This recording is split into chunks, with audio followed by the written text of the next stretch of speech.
Hello, bienvenue sur Fast Good Twin, j'espère que vous allez bien. Aujourd'hui, on va encore parler de mythes après la vidéo sur McDo. Aujourd'hui, on s'attaque à un géant Coca-Cola. Je vais vous dévoiler la fameuse recette et on va parler d'un sujet sensible, la drogue. Mais comment vous m'avez trouvé? À savoir que Coca-Cola, c'est 70 000 bouteilles consommées toutes les 10 secondes. C'est juste colossal. C'est d'ailleurs le soda le plus vendu au monde. Attention, disclaimer tout de suite. Toutes les informations que je vais vous donner viennent d'Internet. D'ailleurs, pour les plus curieux, je mets mes sources en bas en description. C'est parti, on attaque tout de suite avec le premier mythe.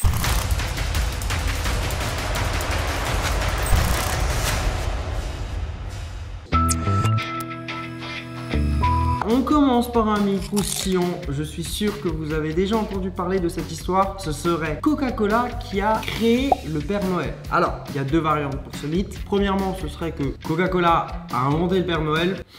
Ou sinon, beaucoup plus connu, ce serait Coca qui a donné la couleur rouge au Père Noël. Alors, réalité ou pas, je vais vous répondre, tout cela est absolument faux. De base, le Père Noël était habillé de couleur verte et ce serait après une certaine pub sortie dans les années 1930 que Coca-Cola aurait changé la couleur du Père Noël. Ça, c'est la théorie, c'est la légende. Mais en fait, il existe déjà bien avant la fameuse pub de Coca des images du Père Noël en rouge. C'est juste que Coca est tellement puissant en termes de marketing qu'il s'est approprié cette histoire. C'est un pasteur qui s'appelait Mr. Moore ainsi qu'un illustrateur new-yorkais qui ont décidé de changer la couleur du Père Noël, de le passer du vert au rouge. Camoulox. Et c'est juste Coca qui s'est approprié le mythe et cette histoire. Mythe suivant.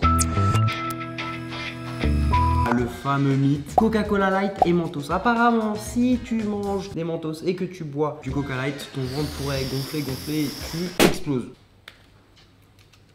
Attention, ne reproduisez pas ce que je vais faire là. Les rois du divertissement. Des athlètes professionnels surentraînés, mais ils ne sont pas invincibles. Ils prennent des risques bien réels et endurent une douleur inimaginable.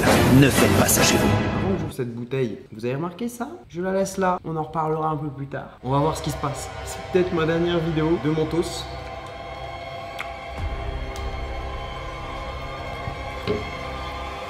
Absolument rien. Maintenant, je vais vous expliquer pourquoi. Mais avant de vous expliquer, il faut s'intéresser à l'origine de cette légende. C'est assez récent. C'est suite à toutes ces vidéos que vous avez pu voir sur internet de réactions avec le Mentos et le Coca. J'ai une idée un peu débile qui me vient.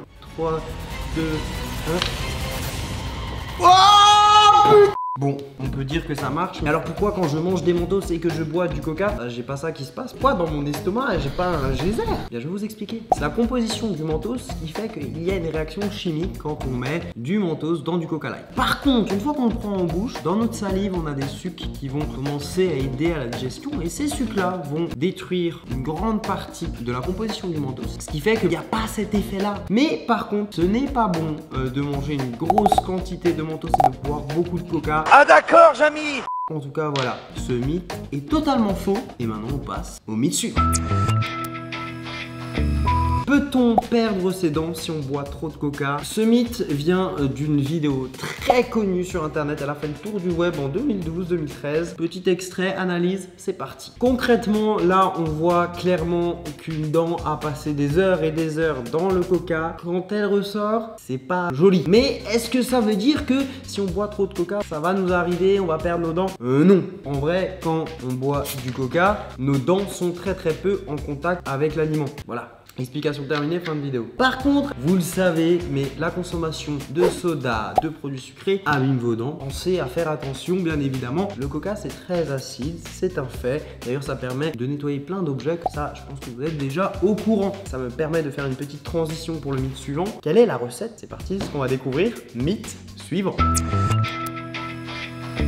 D'après ce qu'on dit, la recette du coca serait connue uniquement par 2 personnes. D'ailleurs, elle serait si bien gardée qu'il y aurait carrément un coffre-fort avec la recette. C'est totalement faux, puisque beaucoup de scientifiques ont la recette du coca. D'ailleurs, j'ai la recette du coca.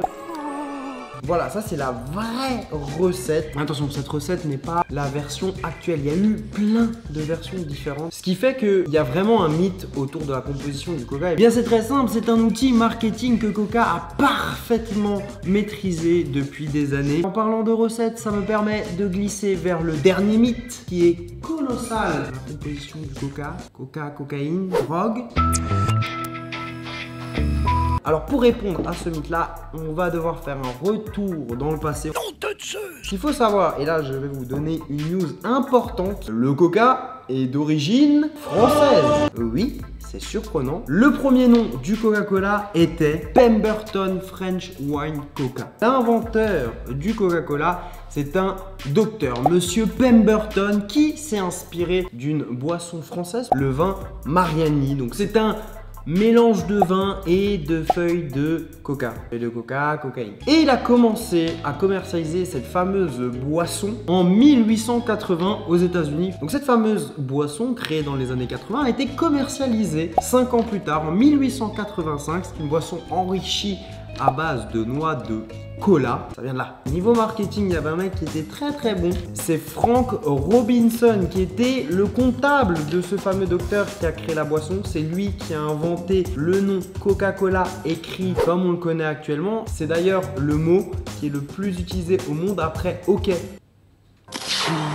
Avant de rentrer dans le détail, j'ai une bouteille et j'ai pas n'importe quelle bouteille. C'est une bouteille collection, c'est Coca-Cola qui a sorti un pack de bouteilles collector en 2019. C'est la première bouteille commercialisée par Coca fin des années 1800. C'est exactement les bouteilles comme ça. Donc ça a été conçu par des mixologues, c'est des personnes qui sont spécialisées pour améliorer et marier parfaitement le goût des cocktails. Et en fait, c'est un Coca signature. Il y a 4 versions. Moi, j'ai la version Herbal. C'est exactement la même bouteille que dans les années 1800. Par contre, le contenu est différent, mais le plaisir est là. Donc, verdict, on va l'ouvrir avec délicatesse.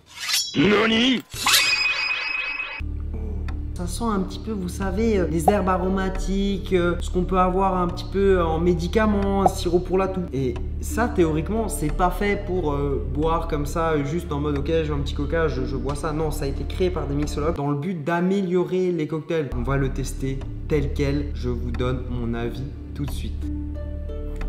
Waouh, c'est abusé. Ça a un goût un petit peu de citronnelle. Pas vous mentir, je suis pas fan, mais je pense qu'avec un petit cocktail, ça peut passer très bien. Mais donc du coup, est-ce que actuellement il y a encore de la drogue dans notre soda? La réponse est bien évidemment que non. Il y avait presque 8 mg dans la recette originale, à savoir qu'elle a évolué dans le temps. Les dernières traces de cocaïne dans le coca, c'était dans les années 1906. Maintenant, rassurez-vous, tout ça, c'est terminé. C'est bien évidemment un mythe et vous connaissez l'histoire du fameux ingrédient secret. Si vous avez bien aimé cette vidéo, faites-le moi savoir tout de suite en lâchant votre plus gros pouce bleu. Dites-moi dans les commentaires quel était votre mythe préféré. Je vous dis à très vite. Et attendez, avant de partir, allez en bas de cette vidéo, cliquez sur le bouton rouge pour vous abonner. Moi je vous dis à très vite et sur ce, ciao ciao.